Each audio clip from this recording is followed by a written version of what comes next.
pulang. Saya sudah memutuskan untuk pergi dari rumah. Minggat. Gak tahu mau kemana. Yang penting saya bisa bebas. Saya tak mau terus-menerus disalahkan. Mereka pikir saya ini masih anak kecil. Biar saja mereka menyangka saya hilang diculik genderuwo.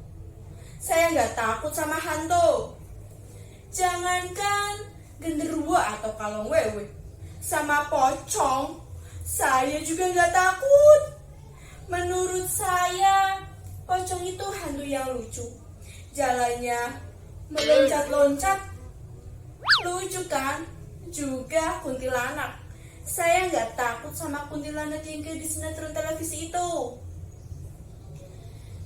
Ketahuannya bikin geli.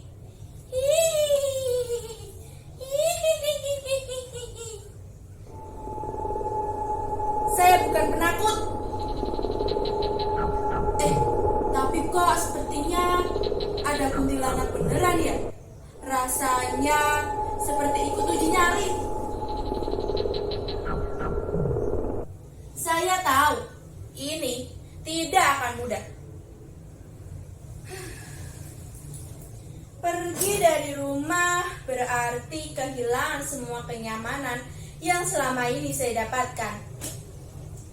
Saya merasa selama ini saya justru menjadi lembek dan manja karena hidup saya yang terlalu nyaman. Saya ingin tantangan, karena itulah saya memberontak. Di sekolah kita diajarkan untuk mempunyai moral yang baik.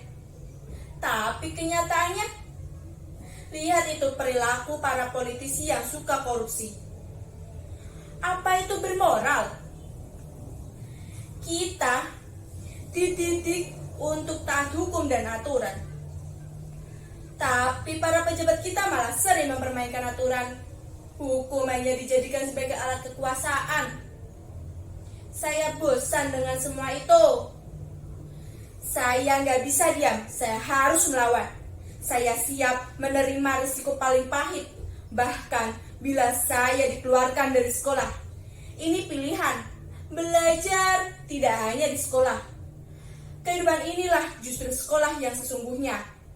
Banyak tokoh besar dunia yang gagal sekolah. Yang penting kita harus bisa baca buku.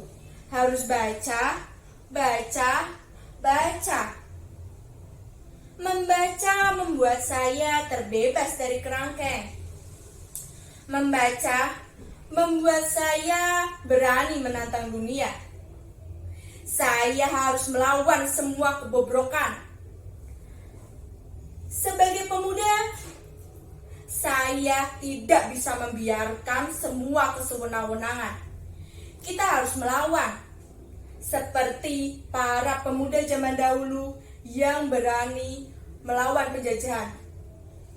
Ingat, para pemuda zaman dahulu berhasil dengan Sumpah Pemuda. Masa sekarang kita hanya berani dengan Sumpah Pocong? Enggak deh. Anak muda itu harus menjadi agen perubahan. Jangan hanya sibuk jadi agen pulsa. Saya selalu kagum dengan tokoh-tokoh besar dunia. Soekarno, Nopalen, Che Guevara, Steve Jobs. Saya ingin mengguncang dunia seperti mereka. Saya jadi ingat pidato Bung Karno yang selalu berapi-api.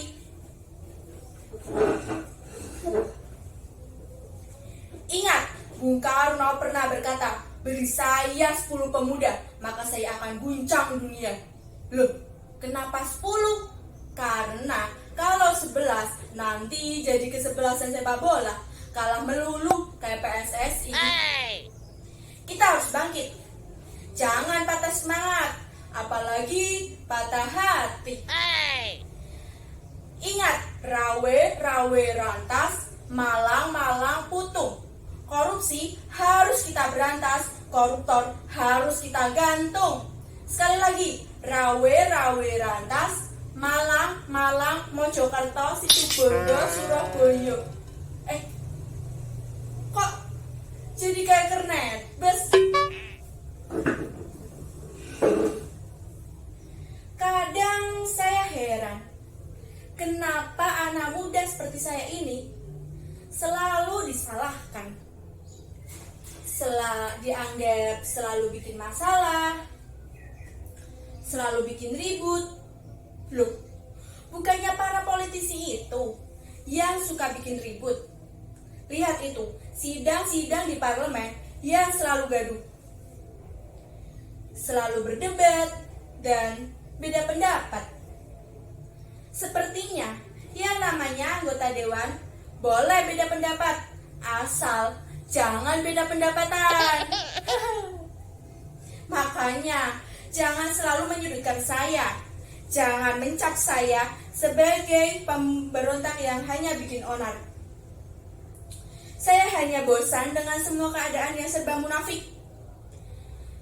Saya ingin jujur. Orang jujur sekarang langka di negeri ini. Apa susahnya sih menjadi jujur? Susah mencari orang jujur. Lebih gampang cari jujur kacang hijau. Wah, itu sih bubur. Terus terang saja, saya tak suka bubur. Saya lebih suka bibir.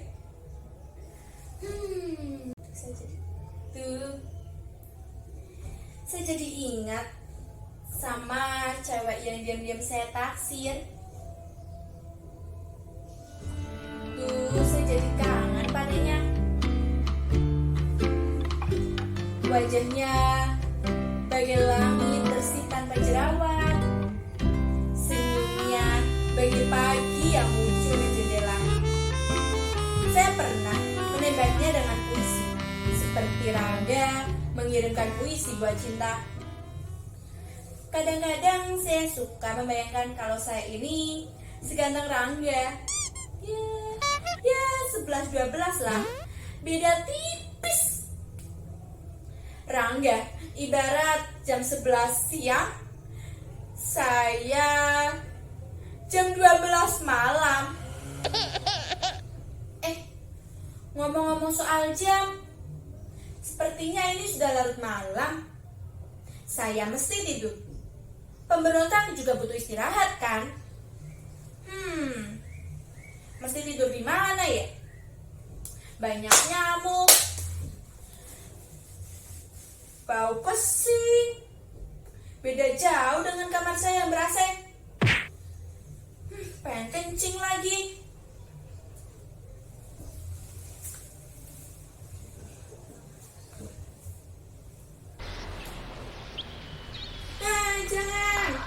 Jangan.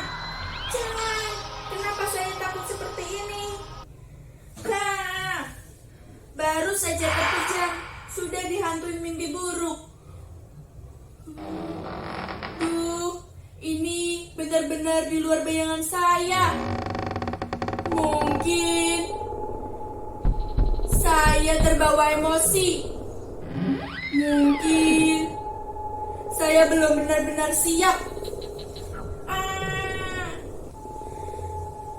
Ketakutan terbesar bukan melawan orang lain, tapi melawan diri sendiri. Tak cukup hanya keberanian.